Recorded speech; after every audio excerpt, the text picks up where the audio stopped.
Assalamualaikum warahmatullahi wabarakatuh. Ini adalah materi dari pertemuan ke-9 terkait rembesan pada tanah berlapis. Perlu kita ketahui bahwa di dalam tanah itu mempunyai lapisan-lapisan yang berbeda-beda, sehingga dari tiap lapisan tersebut memiliki namanya koefisien rembesan tergantung jenis tanah pada tiap-tiap lapisan. Di sini kita akan membahas bahwa arah aliran bisa sejajar dengan lapisan tanah. Artinya sejajar ini begini. Jadi arah aliran sejajar dengan lapisan tanah. Perlu diketahui jumlah lapisan tanah adalah sejumlah N, artinya ada N tertentu karena ada 1, 2, 3 sampai ke N. Kemudian debit air yang lewat penampang tanah sama dengan Q kecil, K ekivalen kali I ekivalen. Jadi artinya K kali I. Ini ekivalen artinya jumlah lapisannya nanti akan ada jumlah sebanyak tertentu dikalikan luasan. Di sini 1 ini karena panjangnya dianggap 1 meter. Jadi 1 meter ini tegak lurus bidang aliran, bidang gambar. Jadi tegak lurus ke arah depan kalian, ke dalam laptop atau HP kalian tegak lurus. Dikalikan H adalah tebalnya. Nah, jadi ini luasan. Sehingga kalau kita ketahui K kali I sama dengan V karena 1, sehingga kalikan H, atau Q sama dengan jika ada berbagai banyak lapisan maka V1 kali 1 kali H1. Jadi ini tambah ini seterusnya sehingga menjadi suatu persamaan berikut.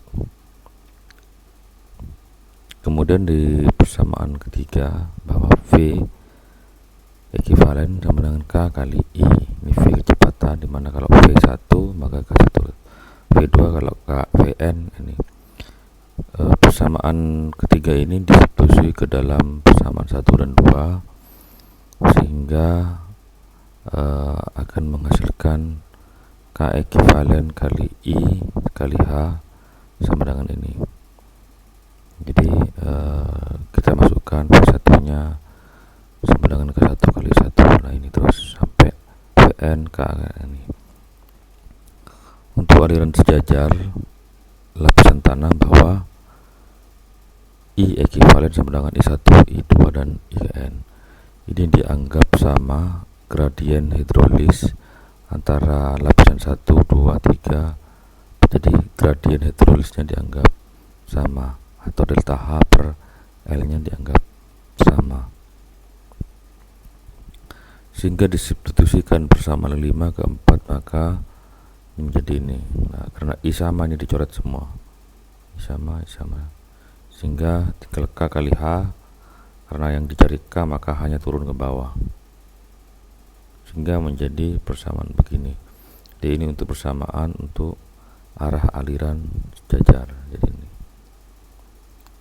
Kemudian arah aliran air itu bisa secara tegak lurus lapisan tanah. Jadi arah aliran bisa dari bawah ke atas. Kalau tadi dari samping sejajar, ini dari bawah ke atas. Di mana pada aliran tegak lurus lapisan tanah dari bawah ke atas ini V ekivalen dengan V1 sama dengan V2 sama dengan V ke N. Artinya kecepatan aliran ini pada saat di sini dan di sini ini dianggap sama. Dan H adalah H1 tambah H2 tambah HN. Jadi H ini merupakan penambahan dari H1, H2, H3 sampai ke H ke N. H adalah beda total head setelah air mengalir melewati tanah setebal H. H1 penurunan total head setelah air mengalir melewati tanah setebal H1. Jadi adanya aliran dari bawah ke atas ini akan mengakibatkan kehilangan energi sebanyak, kalau V1 sebanyak ini, kehilangan energi H2 ini karena melemah energinya kalau dari bawah ke atas. Sehingga kalau di persamaan ini kita masukkan, maka untuk langsung saja kita ke rumus K ekivalen untuk aliran yang tegak lurus H per H1 per K1. Nah, ini nanti kita akan bahas melalui contoh. Di sini ada contoh soal. Tentukan koefisien rembesan ekivalen untuk aliran horizontal pada tanah berlapis dengan 3 stratifikasi horizontal, artinya ada 3 lapisan, 1, 2, 3, yang mana tebalnya adalah yang tebal lapisan 1 20, 5, 10. Koefisien rembesannya masing-masing adalah 10,1 pangkat minus 1, 10 pangkat minus 4, 1,5 kali 10 pangkat minus 1 dengan satuan feet per menit. Kalau kita tahu untuk aliran sejajar, ini rumusnya adalah ini. Jadi kita terapkan saja rumus tersebut. Per H, karena kita tahu tadi ada lapisannya, ada tebalnya 20 tambah 5 tambah 10, kemudian koefisiennya 10 pangkat minus 1 kali 20 karena tebalnya 20. Nah ini terus, sehingga didapat K koefisien aliran arah horizontal sama dengan 0,1 feet per menit. Kemudian kalau dianggap K aliran vertikal dan K aliran horizontal itu sama, maka tentukan rasio KH ekivalen dan KV ekivalen. Untuk menghitung KV, K aliran vertikal, kita sudah punya rumus. Nah ini kita terapkan saja rumus tersebut di